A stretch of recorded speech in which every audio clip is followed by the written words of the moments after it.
It's an honor for me today to introduce our next guest. I really made the decision permanently to go into public life, into politics from the private sector by the inspiration of the 1992 Clinton campaign.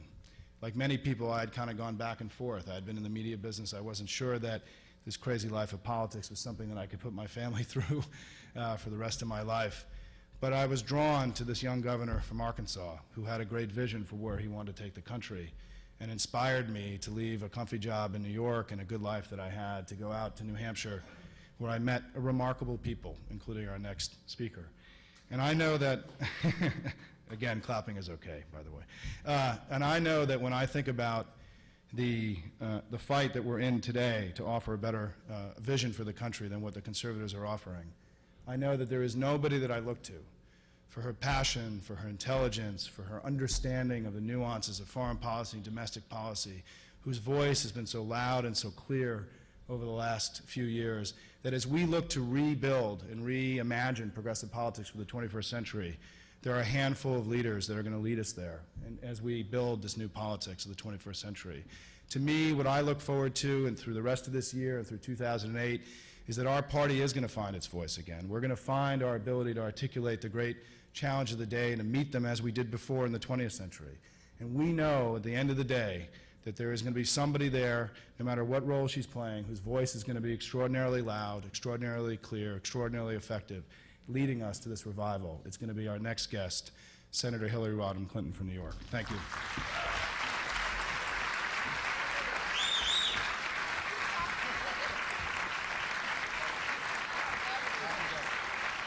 Good morning. Good morning. Thank you, Simon.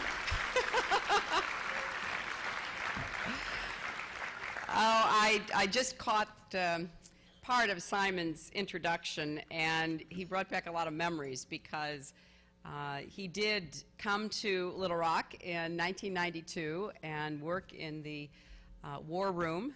Was a very important part of our rapid response and instrumental to that winning campaign. And I'm very grateful not only for that work, Simon, but for what you've done in the years since to be part of a broad-based movement to really define the Democratic Party's future. And NDN has contributed to the dialogue in so many ways. Certainly the excellent work done on the Hispanic initiative has been very helpful, and yes, we should give a round of applause because Simon and Sergio and their team were among the most focused in progressive politics, in certainly the Democratic Party, to say, look, we have to do everything we can to encourage and empower Hispanic voters, to speak to them, to make sure that their views and interests are heard. I also want to thank Simon and NDN for being part of the American Dream Initiative, which is another effort that brings together several of the organizations, think tanks that are now very focused on giving the Democratic Party and leaders in the public and the private sector ideas about what we can do to move our country in the right direction. So it's great to be here this morning. It's not the first time I've spoken before an NDN conference, and I'm grateful for the invitation. There's so much to talk about that it is hard to put into a reasonable speech length many of the issues that are at stake. And let me just make a couple of points, and then perhaps we'll have time for a few questions. I don't know, is that electronically possible? Is that? All right. Because I would love to hear also what's on your mind. I want to start by saying that although unity is important, it is not the most important value. It is, I think, a tribute to the Democratic Party at this moment in time that we are honestly and openly struggling with a lot of the difficult issues facing our country. We just finished a debate about the way forward in Iraq. It turned out not to be a debate between the parties because the other party has made a decision to blindly follow the president, to ask no questions, to raise no concerns. My friend Jane Harman here in the front row, who has been a leader in our party on national security issues, has been raising hard questions while her counterpart is basically just in the amen corner for the Bush administration. So I think that the Democrats may have somewhat different views about how we succeed in Iraq, but we are together unified in fulfilling our constitutional responsibility to engage in a legitimate debate, to ask the difficult issues, and to offer honorable, responsible positions. So when people say, well, gee, the Democrats seem not to have a unified position, I can very, straightforwardly say, I'm proud of the debate that we're having. We are trying to fulfill our responsibilities in contrast to our friends on the other side who have abdicated theirs. I don't think there has ever been a time in American history where the Congress has been so supine, unwilling to hold hearings, to hold any administration official accountable, to do what Congresses historically have done. Now, I'd be the first to say, sometimes Congresses get carried away. But, there are many other examples throughout our history where Congress has done what it's expected to do. I mean, think of it. In the middle of World War II, Harry Truman is holding hearings through something called the Truman Commission in the Congress on war profiteering. A Democratic president is in the White House. We're in the middle of a global conflict of epic proportions, and Harry Truman and his colleagues are asking hard questions. Or think back to the Vietnam War and Bill Fulbright, again, Democratic president, overwhelming Democratic majority, and he's saying, we have to hold hearings. We have to ask the people making the decisions in conducting this war to come before us and the American people and explain their positions, justify their actions. Unfortunately, in today's Congress, that seems to have been erased from the history books. There is very little willingness to do what should be done in holding this administration accountable in any respect. Later this afternoon, my colleague Byron Dorgan, the chair of the Democratic Policy Committee, will hold a hearing, not an authorized hearing, not an official hearing, but a hearing of the Democrats through the Democratic Policy Committee to discuss the pre-war intelligence, something that the Republican Congress won't even examine in terms of the uses to which it was put. So I feel very proud to be a Democrat. I am very grateful that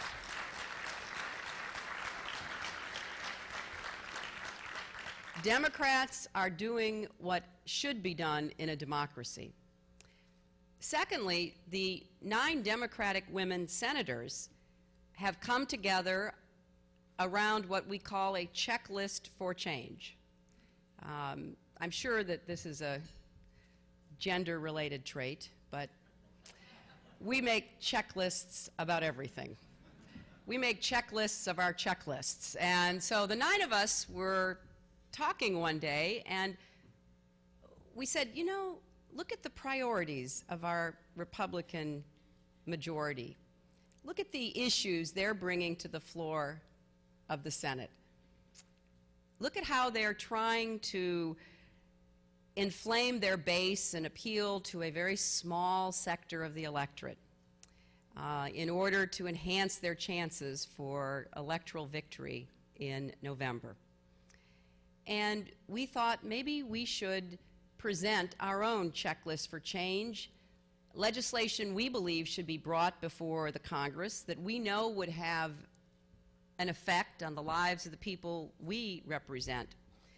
So the other morning at the Sewell Belmont House, the home of the women's suffrage movement and the Women's Party in Washington, we held a press conference where each of us spoke for 2 minutes about an issue that we were championing and that we had introduced legislation about, which we cannot get a hearing, we cannot get a vote because of the priorities of the Republican majority. Now, on our checklist for change is Safeguard America's Pensions. We have pension legislation that came out of the Senate. It's tied up in the conference committee. It is aimed at, rescuing private sector pensions and the Pension Benefit Corporation, and we think this should come before the Senate. We have a series of bills to try to keep good jobs in America, to do more on training, to do more on building up our competitive edge, to slow outsourcing. My colleague Debbie Stabenow has legislation to create the role of a trade prosecutor, because for those of us who believe in open and free markets, it's been disheartening to see how little attention to enforcement this administration has paid. And if we're going to have free and open markets, then people have to play by the rules. And we want to begin to try to create that level playing field. We also want to get back to the idea of making college affordable for all. This administration has cut college aid more dramatically than any modern administration, making it more difficult both for middle-income students and lower-income students and their families to afford to send a child to college and keep that child in college and have that child graduate within a reasonable period of time. And this legislation would reverse the cuts in student aid that have been the hallmark of the Bush administration. We want to do a better job of protecting America and our military families. We don't think that this administration has done the job it should on Homeland Security. As a senator from New York, I think about this every single day. And it's been hard to justify the approach that the administration has taken toward Homeland Security.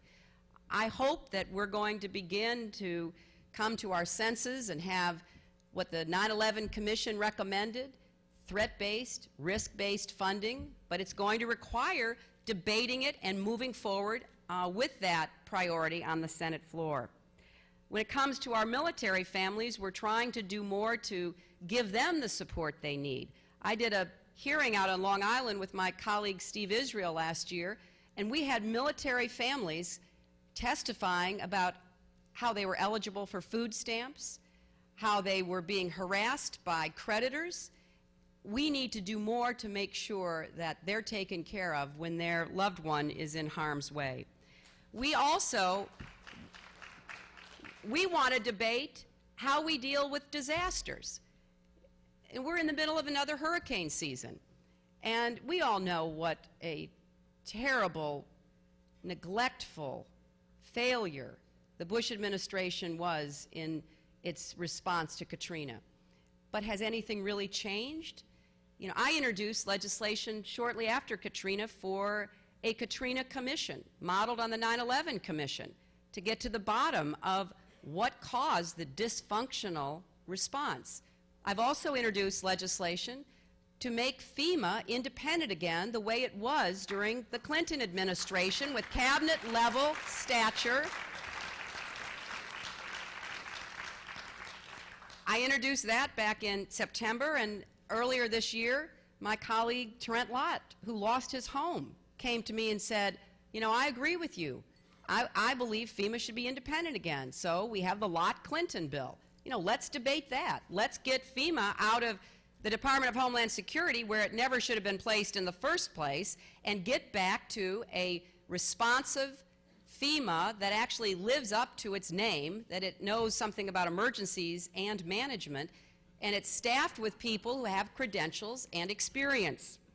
Now, I also think that one of the highest priorities we should be dealing with is to make America energy independent. And I have put forth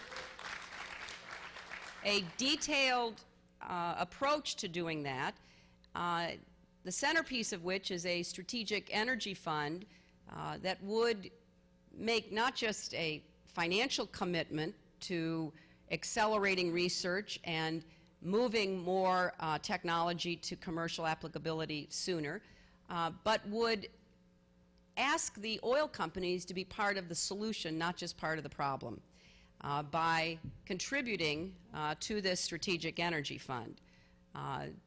There are a lot of good ideas out there about how we raise efficiency standards for our automobiles, how we incentivize alternative clean energy, how we make electricity more reliable. There's so many good ideas, but we are locked in a mindset that this administration started from the very beginning with the Vice President's Energy Task Force, which puts up roadblocks to change. Instead of a superhighway to an energy independent future, we've been on a lot of detours leading to nowhere. And this issue is important for our economy, for our security, and for our environment. We also have advocated legislation to make small business health care affordable. You know, it's one of the biggest problems I hear about as I travel through New York. How can small businesses afford health care? And we have legislation that is modeled on the Federal Employee Health Benefits Plan, which is a great plan if you're a federal employee, because all 8 to 9 million of us are pooled together and we get better rates and we get choice. So the Democrats think we should provide the same kind of opportunity to employers and employees in small businesses. We also think it's past time to invest in life-saving science by bringing a stem cell bill to the floor of the Senate for debate and voting.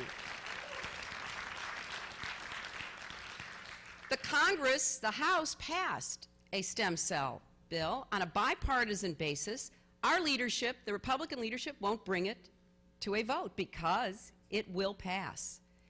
And we are allowing this life-saving science to move offshore. Other countries are making big investments. Some states are trying to make their own investments, but there is no substitute, both for federal investments, but equally important for federal rules and regulations.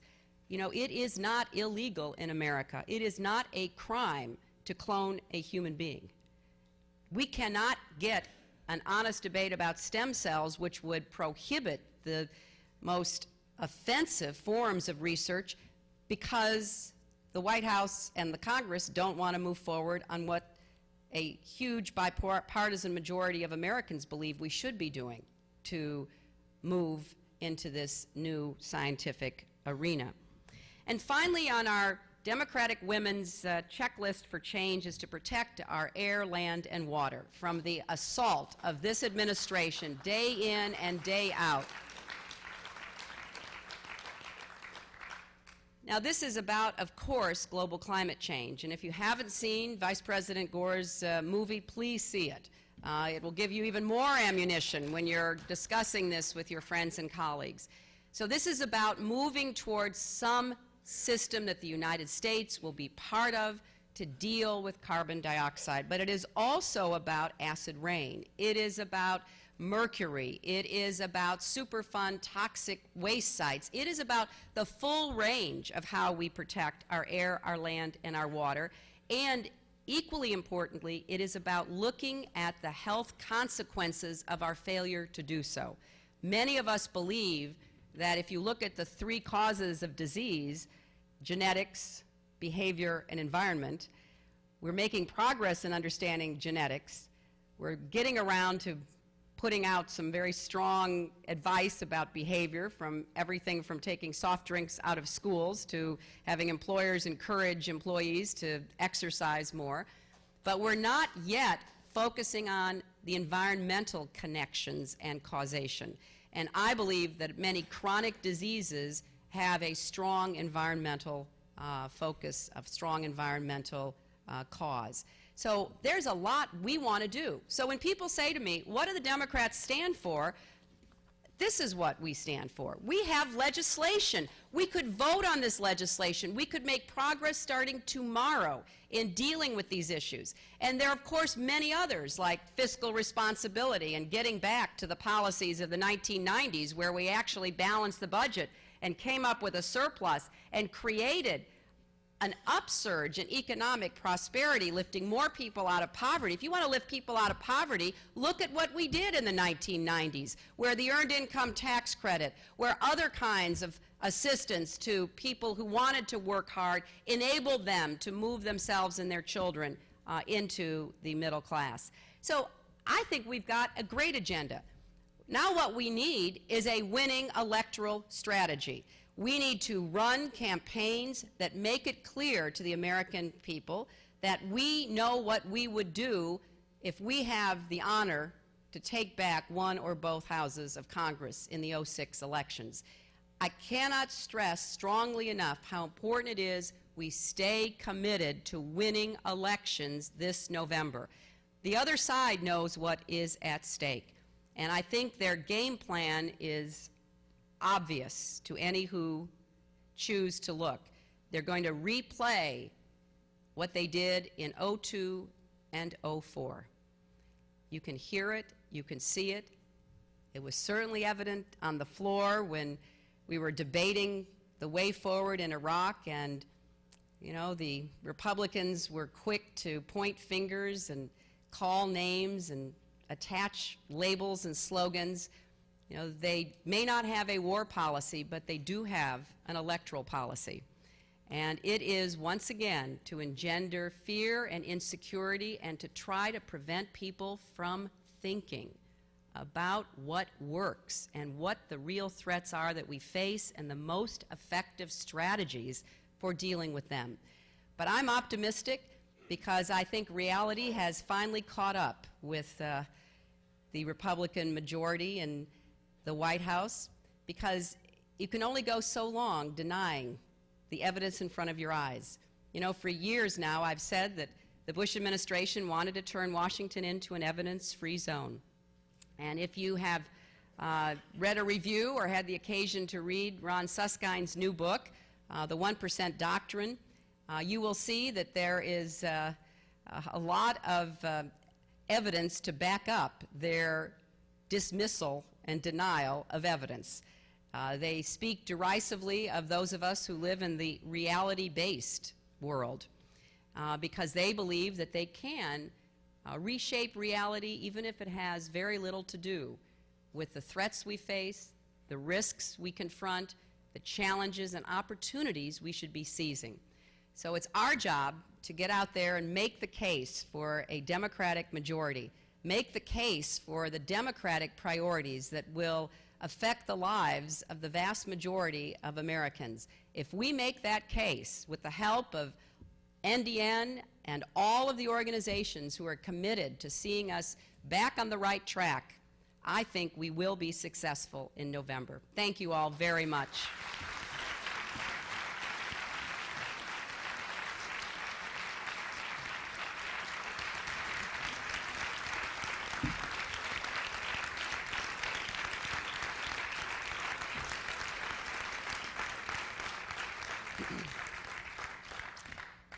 Okay, we have questions. And would you, I guess, identify yourself? Is that what we should do, Simon? Okay, yes, sir.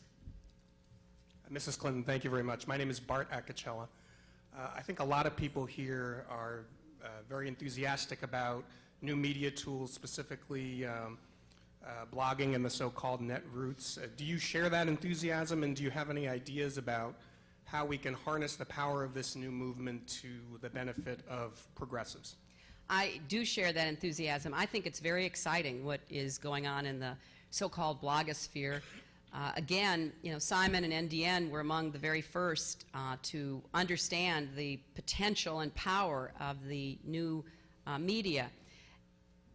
It is hard to predict how it's going to develop and unfold.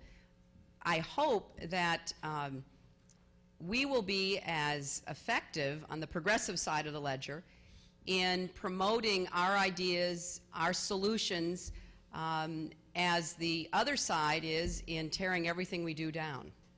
You know, I saw a commentator on TV the other day who said that the Republicans love the bloggers because progressive bloggers beat up on each other and Democrats, and conservative bloggers beat up on Democrats and progressives. So it's sort of a win-win from their perspective. I think that's part of the, you know, just the ferment, the exchange of ideas, the excitement of how people feel about what's going on, the passion that so many have about the misplaced priorities and policies of this administration and the Republican majority. So I think it's terrific. I'm also a very strong supporter of net neutrality because I do believe net neutrality is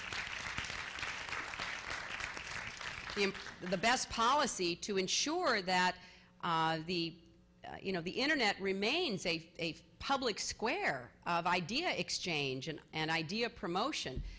We're going to have a big fight about that in the Senate, and I really hope that we'll be able to maintain the idea of net neutrality, and I know that, you know, many in the netroots and blogger community are working very hard on that, and I hope that they can help us influence some of the votes we need to try to make that happen. Yes. Good morning, sir. Is this on? Morning. Morning. George Rasuli with People for the American Way. You know, in spite of the Progressives' historic association with the Hispanic community, many argue that sort of in the last 10 years, conservatives have done a much better job in engaging Hispanics towards the future. What kind of recommendations do you make to progressive leaders and leaders of progressive organizations in terms of engaging a community that may have variable degrees of understanding about? Well, I think that's an important question because it is unfortunately the case that the other side has been much more effective in outreach and organization.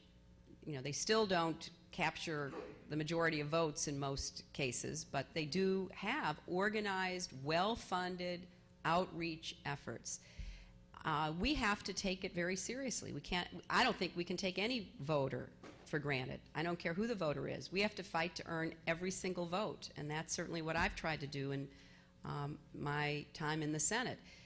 And I hope that we'll do three things. First, any group that is serious about expanding our base and having a new majority for a progressive democratic agenda will get to know the Hispanic community. You know, don't operate on any misunderstandings or stereotypes. It's a very diverse community with very different points of view, and it's not some monolith that people can say, oh, well, this is what we're going to do. And so get to know the diversity. You know, I hope people will, you know, seek out leaders in the various aspects of the Hispanic community to help guide how we go about doing this. There are experts in the field, like Sergio and others, who have been taking the pulse of the community for a very long time. You know, let's listen to them more. Let's pay attention. You know, I don't think we did a very good job in the last campaign acting on the research and evidence we had about how to reach Hispanic voters from Florida to California. So there's some wisdom out there. We should be open to it. And finally, we need to recognize that an agenda for Hispanic voters is an agenda for America. There's not some special, limited, specific agenda with 2 or 3 things on it. You know, every person I know that, you know, my friends, my constituents, you know, they're worried about all the things that are on our checklist. Plus they're worried about immigration. Plus they're worried about, you know, some of the policies that we are unfortunately pursuing with our neighbors to the south. I mean, they're interested in everything anybody else is interested in, plus some specific issues. So, you know, don't just talk about 1 or 2 issues. It's an American agenda. And so I think if we do that, we can begin to put together the approach that could lead to a better organized effort. So, thank you all very much. We're